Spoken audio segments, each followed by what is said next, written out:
I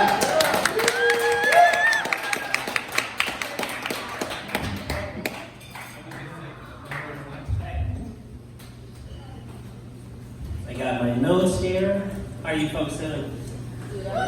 My name is Bassil, and hopefully I'll put a smile on your faces tonight.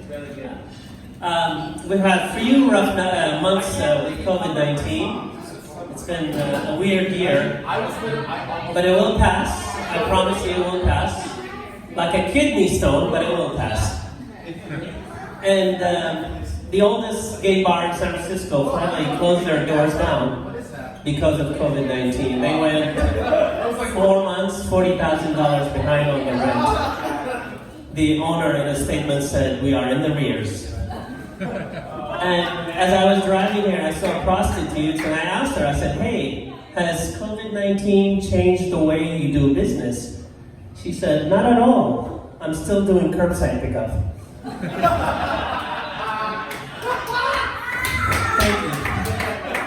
I got my vaccine, my first vaccine, and the doctor said, "Hey, come back in 21 days." I'm like, "I have a busy schedule. Can I come back like in 2 weeks?" He said, "No, it would defeat the purpose because it would be considered a premature inoculation." And I said, "But please make sure you don't give me the vaccine that has a chip in it that will track me." He said, "Don't worry, you don't qualify for that because you already have a chip on your shoulder."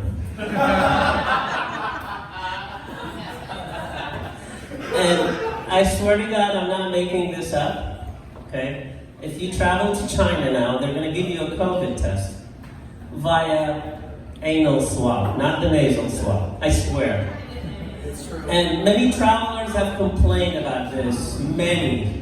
So finally the Chinese authorities said, "Okay, fine, we'll give you the results in a fortune cookie." Everywhere I look, people holding hands, gazing into each other's eyes, kissing. It seems like spring and love is blooming in the air. Let me tell you about my divorce. 24 years of marriage, and we called it quits. We parted as friends, and we did it with no lawyers. I go to the courthouse, and the lady says, "You look a little bummed." I said, "Well, I'm filing for a divorce. What do you expect?" She said, "Oh, don't feel so bad. Divorces are filed every single day. It's very common." I said, "I know, it still hurts." She said, "But lately, we've been getting a lot of the same-sex divorce." I said, "Really? Mine is a no-sex divorce." 24 years of marriage, I gave her a big, fat check. I swear, if I tell you how much was the check, everybody in this room, including the guys, will want to be my ex. She bought the... $325. She bought the house right next to me. I swear, I refer to her as my ex-door neighbor. 24 years of marriage, we share memories, fence line, and Wi-Fi. And I swear, I paid for everything during the marriage. I even bought her a boob job. And I thought I pay, I play. But I swear, I only saw them 3 times after the surgery, twice to change the bandages.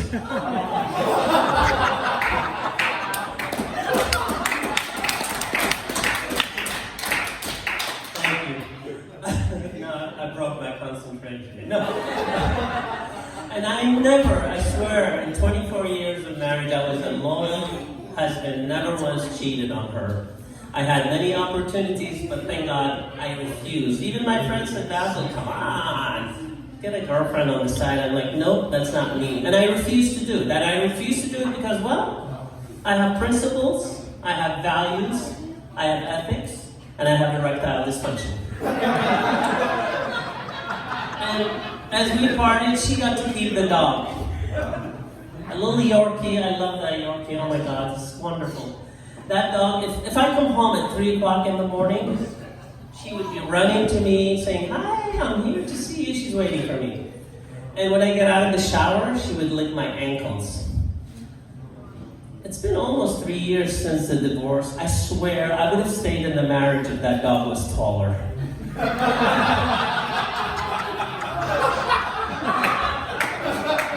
Thank you so much. You know, I told the same joke last week and nobody laughed. But the people at the SPCA, they don't have a good sense of humor.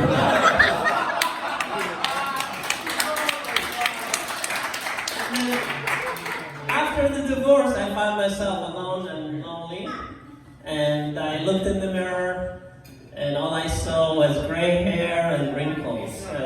I can do something about the gray hair, but the wrinkles, my friends say, hey, get a Botox. You know, and I'm like, no, I believe in the freedom of expression.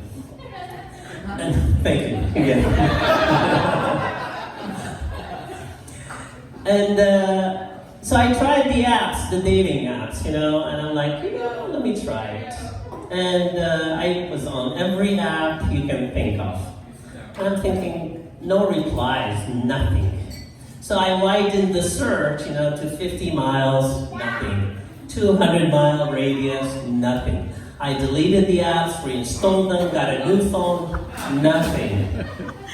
And it hit me that maybe I should think global, not local. So I increased it to all 7 continents, and still no reply. So I gave up on it. But I looked in the mirror and it hit me that, you know what? I'm no longer the young stud I used to be. I'm not a hot commodity anymore. I mean, I'm a solid 6. Next to a Ferrari, I'm a solid 8. Next to a Bentley, I'm a solid 10. And next to the Mars rover, I'm probably going to date women from Venus. So I found myself alone and lonely, and it hit me that, you know what? There was a time when I would walk into a room and women would drop their jobs. Now they drop their job breakers. There was a time when I tell women I'm a model and they actually believe me. Now they laugh at me if I tell them I'm a model citizen. I'm a supermodel citizen. There was a time when I carpool with my friends to the party, and now I carpool to the physical therapist. And there was a time when women gave me the bedroom eye, and now they give me the lazy eye. And there was a time when I roll in bed and I look at her and I say, you know, you better be ready, I'm going to reload in 1 hour. Now it's like 6 to 8 business days. Anyway, so, do I have one more? Yeah, okay, great, thank you. They just extended my contract, thank you so much. If you hear an accent, it's because I'm from Iraq. Have you heard of the country? I've been here 40 years. My first job here was a hydro-ceramic engineer, dishwasher. And my first car was I paid $600 for it. It was a Fiat 124 Special. By the time I bought it, it wasn't special anymore. I changed every part that ended with an OR. Alternator, regulator, generator, radiator, motor, door, mirror. And ironically enough, and the music lovers will know, the theme song for my car was by the group The Cars.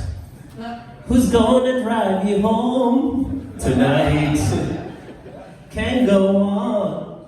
But anyway, so I did a lot of first-time things when I came to this country. For example, I went to the fish hatchery for the first time. And I love the fish hatchery. Oh my God, the families you've probably gone to the fish hatchery. To see the salmon and the salmon run and the whole story of it is just wonderful. And if you don't know the story, is that millions of salmon travel thousands of miles just to be with their mate, against the tide, just to be with their mate so they can spawn. And the moment they spawn, they die. I mean, sad and romantic at the same time. But that's not the full story. You see, what happens is actually 50% of the salmon will actually spawn and die. 25% of them will spawn and pretend to be dead because they don't want to cuddle afterwards. And the final 25%, they never even get to spawn, because when they get to their mate said to them, not tonight, I have a headache. Or, I have a headache. One last thing before I bore you. I'm happily married now. I met my wife and she's my lovely bride. Thank you so much. She's beautiful, smart, intelligent, and I've never been loved this way. But when I met her, I saw her across a crowded room. I felt that certain something. I had to talk to her and meet her. And I went up to her, and she was wearing a dress so tight it was hard for me to breathe. and I was going to use the Iraqi pickup line on her to charm her, And I said to her, "Have you ever been or traveled to Iraq?" She said, "No, I've never traveled to Iraq." "Why do you ask?" I said, "Because I want to back that ass."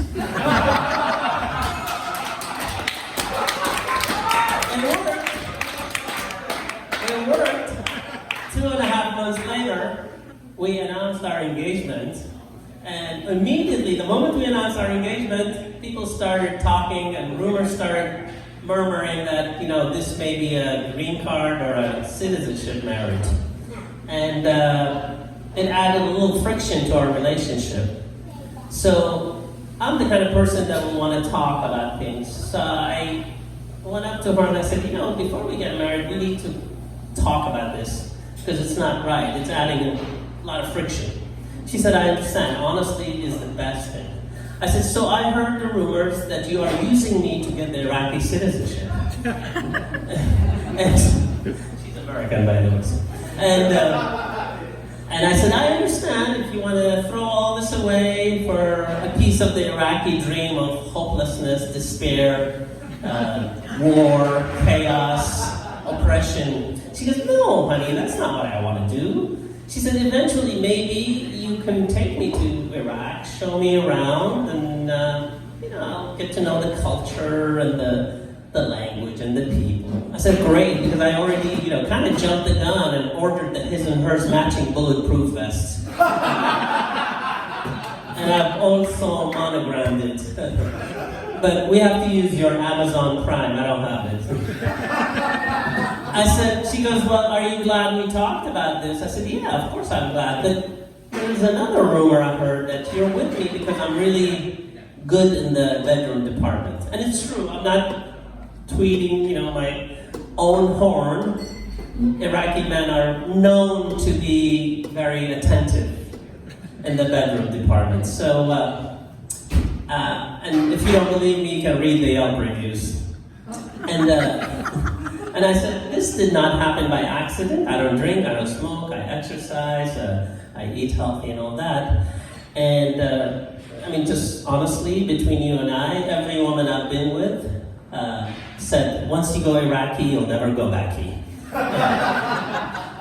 Anyway, so that's all I got for tonight. Thank you so much for your my name is Bassil. Bassil! Give it up! Move it louder! Excellent. That was great. Thank you so much for that. And congratulations on the new marriage. That's working out so well for you.